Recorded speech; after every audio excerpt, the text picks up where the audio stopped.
today. It's so good to see your smiling face. My name is Mrs. Karen, and I'm from the Harvard Dickens Library. And today I am very excited to share with you a story about spring. Now, just this past Saturday was the very first day of spring. Spring is the season that comes after winter. Right now, it doesn't necessarily feel very springy, does it? It still feels kind of like winter. A little bit of cold, maybe we have a little bit of snow still around, but spring is here, and that means pretty soon it's going to start warming up. The days are getting longer, the grass will start getting greener, it won't be so muddy anymore, and we'll start to see some new things growing, new plants, new little trees, and maybe even some little baby animals like baby squirrels, baby birds. Spring is an exciting time of year. And that's why I have a wonderful spring story to share with you. I'm going to show you a fun little bunny finger play, perfect for spring. And then we're going to do something hopeful and very fun for our craft today. Now, let's talk about the word spring. This is what the word spring looks like. It starts with the letter S, and it has all these letters in it. S, P, R, I, N, G. Spells the season of spring.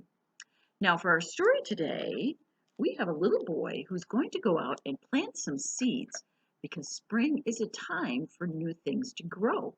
So let's see what happens when springtime comes in our story, shall we? This story is called And Then It's Spring. It's written by Julie Fogliano and illustrated by Aaron E. Stead. And there's our little boy, our main character, and he's got a pot of flowers and some seeds and a few little animal friends.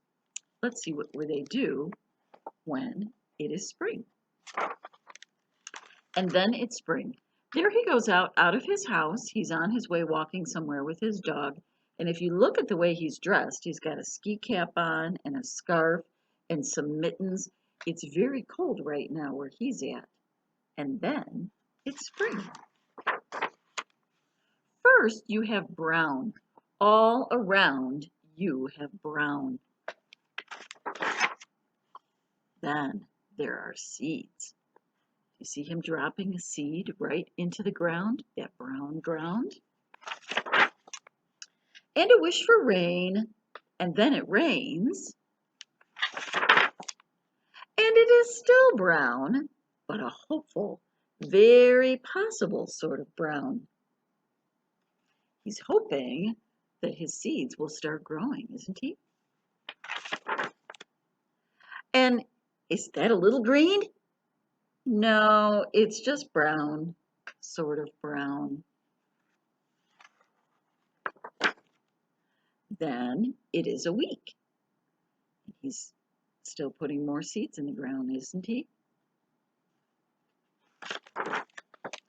And you worry about those little seeds. And if maybe it was the birds, you see the birds kind of camping out by the little seed holes where he planted the seeds? Maybe it was the birds, or maybe it was the bears and all that stomping, because bears can't read signs that say things like, "Please do not stomp here. There are seeds and they are trying." What are they trying to do? Trying to grow, that's right. And then it is one more week.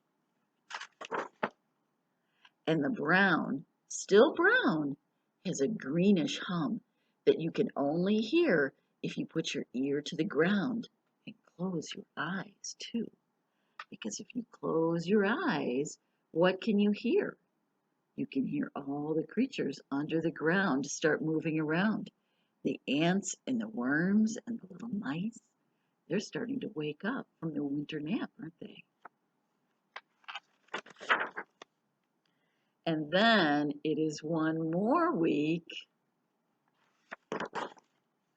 and a sunny day, and that sunny day that happens right after that rainy day, and you walk outside to check on all that brown, but the brown isn't around, and now you have green. all around you have green. And do you see what's starting to poke up in those little places where he planted some seeds? Are the plants growing? Yes, they are. That's what happens in spring, doesn't it? And now there's his house. Does he have his ski cap on and his scarf and his mittens? No. And all around his house, it's green, right? There's lots of green grass because that's what happens in spring. Now, remember I told you I have a fun little finger play for you today? I want you to put your hand up like this, make a fist, and then take your first two fingers like this and put them up like you're making the number 2 or the letter V. We're going to pretend that our hand is a bunny, okay?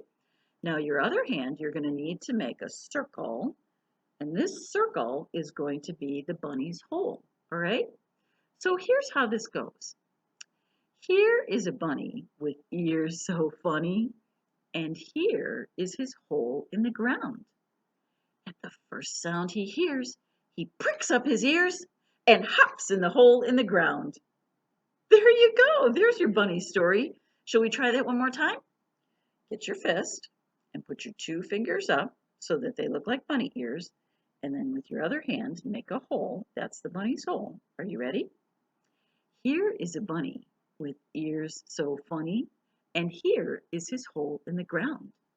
At the first sound he hears, he pricks up his ears and hops in the hole in the ground. Good job, good job. That's fun, isn't it? Because we often see little bunnies in springtime. Now, remember I said we were going to do something fun for our craft today? Today, we're not really going to make something. Today, we're going to plant something, just like the little boy in our story. I bought a package of flower seeds, and I'm going to show you how to plant some seeds. So even though it's early, we can't plant them in the ground. We can plant them in a little cup, and if we put the cup in a sunny window where it's a little toasty warm, pretty soon those seeds will start to grow. Once they're big enough, then we can plant them outside when it's a little bit warmer. I'll give you a list of supplies that you'll need to plant your seeds in a little cup, and then I'll give you a minute to go get all those supplies, and then I'll show you how we'll plant them together. I'll see you in a minute.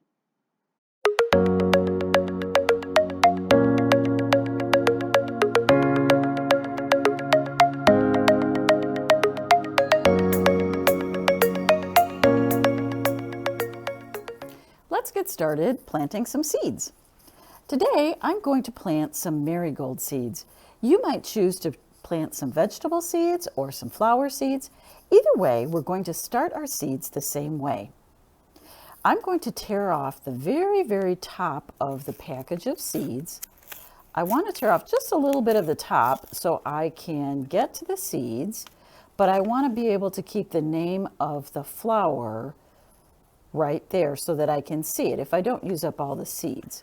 So here are what my marigold seeds look like. They are actually dried up marigold flower petals that have turned to seed. Now I'm going to put them back in. Now that you've seen them, I'm going to put them back in the envelope. And then I'm going to grab a styrofoam cup. Now you could also use special cups that are called peat pots. Those are found in garden stores or general stores, and they look kind of like brown, hard, dried brown dirt. I like to start my seeds in styrofoam cups because they're relatively inexpensive and because they're easy to find. The first thing I'm going to do is I'm going to use a black magic marker, and I'm going to write the name of the seed that is going to be in this cup. So I'm going to write the word marigold. Right there, marigold starts with the letter M. And then I'm going to start the planting steps. I'm going to put a little bit of potting soil in my cup. Potting soil is special dirt that has lots of good vitamins and minerals in it to help the seeds grow. I'm going to keep filling up my styrofoam cup until the dirt is about at the first line right here inside the cup. It's probably hard for you to see, but you'll see if you use styrofoam cups, there's a line inside that you can fill your dirt up to. Then I'm going to add a little bit of water, my potting soil is kind of old, so it's a little bit on the dry side. So I'm going to add a little bit of water and let that soak into the dirt a little bit. And then I'm going to add a few of my flower seeds. I'll pour a few of them into my hand, and then I'm going to sprinkle them very carefully on top of my potting soil. Just like that. Can you see the flower seeds in there?